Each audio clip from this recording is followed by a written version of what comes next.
এখান থেকে করছে। আমরা আসলে দাবি জানাচ্ছি, যারা আমাদের ভাইদের বুকে গুলি চালিয়েছেন, যারা আমাদের ভাইদেরকে খুন করেছে, যারা বেআইনি লাশ হিসেবে দাপন করেছে, সেই সকল কর্মকর্তাদেরকে অবশ্যই শাস্তির আওতায় আনতে হবে।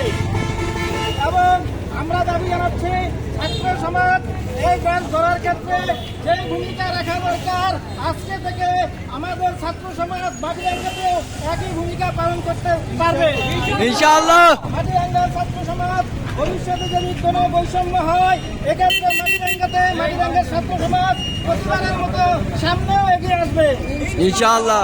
আমরা জানিয়ে দিতে চাই, আমাদের এই মাটিরাঙ্গাতে কোনো সহিংসতা বরদাস্ত করা হবে না।